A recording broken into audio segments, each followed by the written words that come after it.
So let's move on now to solutions, remedies, advices, healing. Okay. Is there hope, Ya Sheikh, for somebody who is... قل يا عبادي الذين أسرفوا على أنفسهم لا تقنطوا من رحمة الله إن الله يغفر الذنوب جميعا إنه هو الغفور الرحيم. Allah told us already that there is hope. Tell my servants who have transgressed, have crossed all limits against themselves, despair not from the mercy of Allah, for Allah forgive all sins. Indeed, Allah subhanahu wa ta'ala is the most forgiving, most merciful. So the hope will always be there. Yes, no matter how hard your addiction is, there is a solution. Scientists, neuroscientists, and the experts in the field who told us that addiction is very hard to deal with, they are the same people who said that our brain is made of something called or something similar to plastic that you can mold. That's why the science behind it called neuroplasticity. Neuroplasticity. Because you can actually mold your brain, you can rewire it back to its original state. It takes time. It's not an easy overnight process. It takes time, and it's different from one person to another, but it is doable. You can bring your brain back to its original shape. You can re-strengthen the prefrontal cortex once more. But that requires a lot of strategy. So we can mention in this, for the sake of the time we have, 4 most important elements in recovery, the most essential for everyone. And you can't live without them when you wanted to break free from any addiction. They apply to everyone. Bismillah. Old or young, yes, man or woman. Anyone. Those are the essentials. Beyond that, there are other tips and tricks that can be added. Depends on your own context and where you live, and do you live alone? Are you single? Are you married? Are you this? And also for how long? So there are, yes. So that's why I said it's important to reach out to experts, because you can't deal with this issue on your own. That is and the people who are listening, who are into this, they know what I'm talking about. They know that they have been trying their best to quit on their own, and they failed miserably again and again. So they know this. So you have to now go beyond you and find someone who can support you, inshallah. But number 1 is called environmental invasion. You have to design your environment in a manner that is conducive to Iman-driven activities, productivity, things that will keep you busy.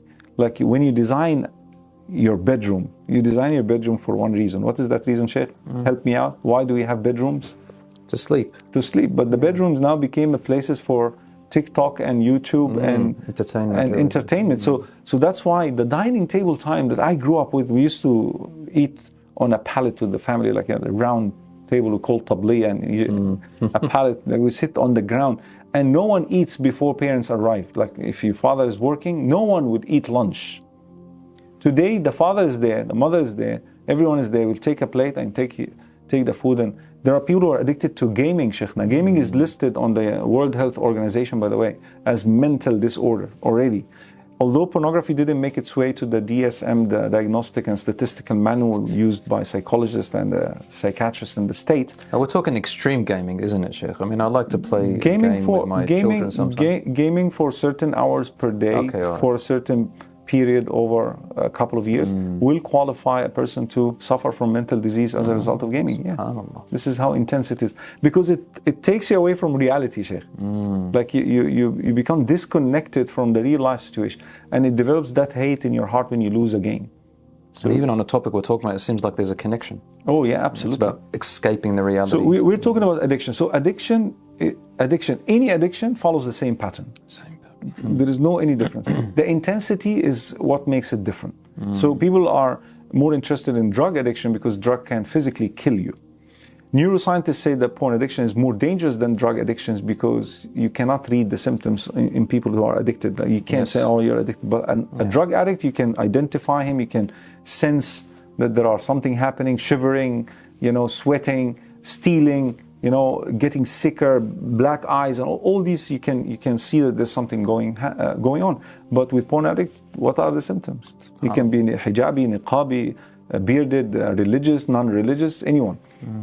So the first one is change your environment. You have to change your environment in a manner that, I always ask this question to my clients. If you happen to be in the Kaaba by yourself, alone, forget about the 3 million, 4 million people, you're alone in front of the Kaaba, will you dare opening these filthy websites and pleasure yourself?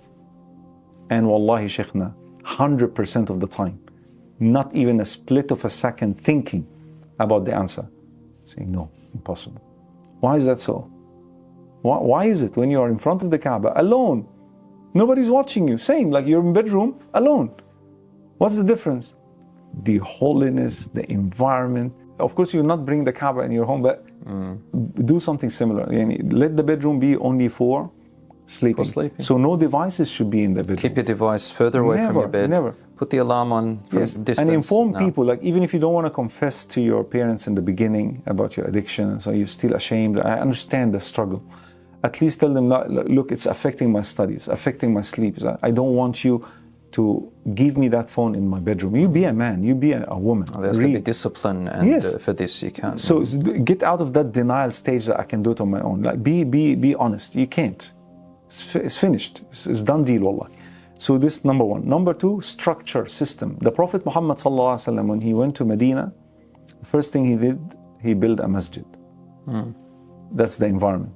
And this masjid was for not just salah, right, Sheikh Belal? I think you can highlight that even better. Yeah, the masjid is for all community activities. To a point that people complained about the distance between their homes and the masjid. They say like, we're very far, we're living very far, and the masjid is, can we pray somewhere? He say, for every step you take to the masjid, Allah subhanahu wa ta'ala is giving you the reward. And reward is multiplied by 10. Allahu Akbar. And salah in the masjid is 27 degree higher than salah individually. You see? System. Why we pray 5 times a day. Why we have Ramadan, Allahu Akbar, the month of training, so that we can get out of these addictive behaviors and all these bad habits to restart our heart. SubhanAllah. So have a system in life and stick to it. Wallahi, my brother, when my wife embraced Islam, we went to the Philippines. And the first time her family members and the friends and the neighbors saw her with hijab, they start mocking her. Because they knew who she was before Islam. They know how she used to wear and so on. So they started making those fun, like, where is your camel now? Why are you wearing a tent and so on?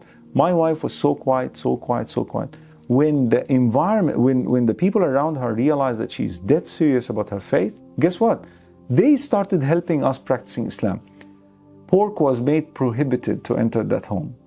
All the statues of Mary and Jesus, because they were from a Catholic background, were actually taken away because of our feeling, because we wanted, when we pray, we always go out. They wanted also to provide an environment that's helpful for us to pray. They used to knock our doors and say, we find halal food for you. So the bottom line is, when you have a system that is known to everyone, that this is who I am, I don't care about the norm, I don't care about the majority, because Allah subhanahu wa ta'ala said in the Quran, وَقَلِيلٌ مِّنْ عِبَادِيَ الشَّكُورِ. Very few among my servants are grateful. Will you be among the majority or the minority now? You will have to jump with the minority, because Allah praised them. So it doesn't matter what people are doing, you be who you are. You are a Muslim and you are trying to please Allah subhanahu wa ta'ala to the best of your ability. So we said what, Sheikhna? We said environment. We said structure and system, very strict system. In number 3. Sorry, Sheikh, with structuring the system, you mean, so what, make a plan for yourself, a timetable, create... From minute 1, when you wake up, until you sleep, no idle moment. In Islam, we don't have vacations. This dunya is meant for, Allah subhanahu wa ta'ala said, لَقَدْ خَلَقْنَا الْإِنسَانَ فِي كَبَدٍ. Even if you want to entertain yourself, you have to entertain yourself in a manner that's pleasing to Allah subhanahu wa ta'ala, not to jump on movies and songs and you see. So even if you want to chill, but in a halal manner. You don't just chill anyway. So a system that can restrict you and close all avenues that may lead to relapses. Take up a hobby, learn a new, for example, let's say a new software, for example, learn, when I say software, like, why don't you go on the internet and learn how to make videos, for example? I have friends who actually developed my app, the Aware app, which is still under development, but we are now working on an application to also send notification to people to remind them of their goals and so on and so forth. Still working on it. So whatever you wanted to learn, whatever you wanted to do that is beneficial, go for it, but fill your schedule. You see, there's something very important I maybe forgot to say. Isolation is number 1 enemy to your sobriety.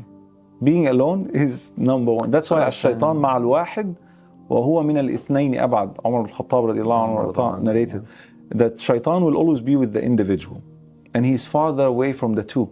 So if you have 5 in your circle, so this is another step coming. So environment, structure your day, your life. Number 3 is ignoring the pain associated with good actions. ignoring the pain associated with good actions. And I always bring the example of athletes here. Those people who go to the training, in the gym.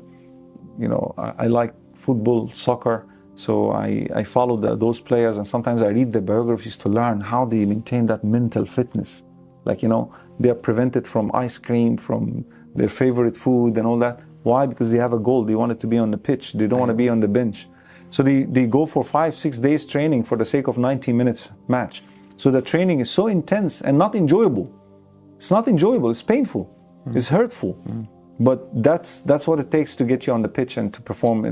You see, subhanAllah. So you need to ignore. Whenever you feel like, I'm bored now, I want to do something. No. Keep pushing your limits. This is a psychological tip, which is the hardest in all the tips. You need to work. That's why we said we need to work with a counselor or a coach to help you develop that mental strong willpower to help you push your limits, inshallah. So you're talking about, let's say, the 5 daily salat. Yeah. There's pain involved in it, in the sense that you have to wake up. Yes. Fajr masalan. Yeah. Are you saying, so when you create a schedule for yourself and you start to busy yourself with things that are important and benefit you, you're going to think about, the pain that's involved, such as you're not going to sit entertaining yourself too much, or maybe you have to move around and do things. So, or even, Sheikhna, you're about to wake up, you heard the adhan for Fajr, but you didn't sleep early, for example. You slept at 2 or 3 a.m. and you heard the adhan 2 hours later. And you found yourself exhausted, tired, almost blind. Yeah?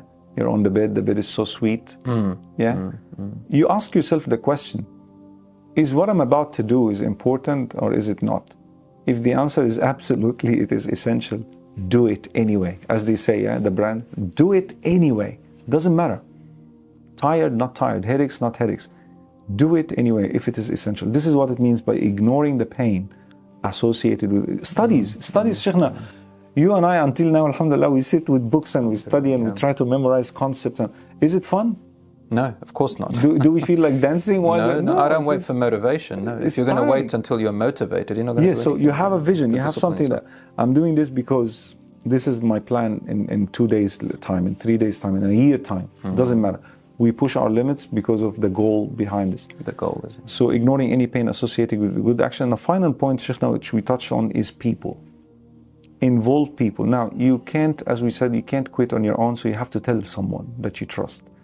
Do not tell someone on Facebook or on Twitter or on those platforms. Tell someone in your midst that you trust.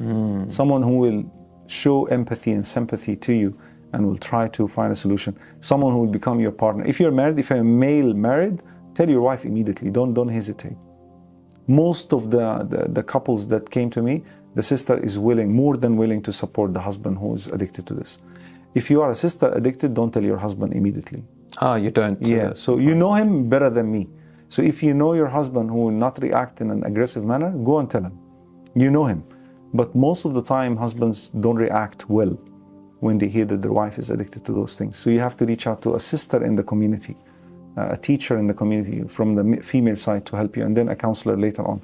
But don't immediately, but you have to tell someone. The bottom line is you have to have someone in your surrounding who knows about your problem to monitor your behavior.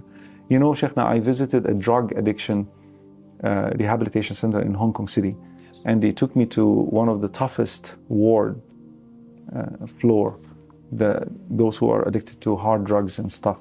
And I saw one, I will never forget this, I saw someone handcuffed in the bed from his feet and from in the bed. Yeah. And I inquired, he said because he's about to take a dose of the substance that he was addicted to. Because in drug addictions, you can't just quit cold turkey.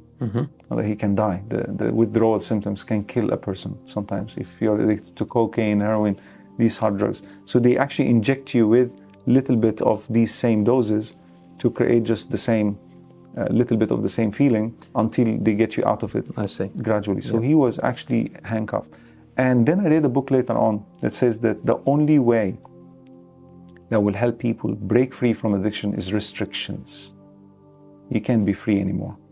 For a period of time, for at least a year. I say for a year, be restricted, don't run after your desires, and inshallah ta'ala you will taste that blissful time of your life. You will never let go of that time, when you feel that you have the mental clarity back. Let me ask you that about achievement back. Let me ask you about that point. So before we move on, just let's highlight the 4 areas. Number 1, just to summarize, you said the environment. Yeah, and when I said environmental invasion, means you scan your environments and eliminate anything that may lead you to this same trap again. Each person knows themselves. It could be maybe the night when they take their phone with them. Change that environment, keep your phone somewhere else, for example. Secondly was structure in life. Structure your life. And that structure must be known to people so that they can also support you in the process. Barakallah fiqh. And number 3, ignoring the pain associated with good actions. Any good beneficial action, do it anyway, even if it is painful, even if it is annoying, it doesn't matter. Do it. And number 4, people who knows about your issues so they can people who know about your issues. So that I always advise people to create religious circle. Sports circle, yes, intellectual circles, like outing circles. Like you have to fill up your days with good company all the time, so that you never have space for nonsense.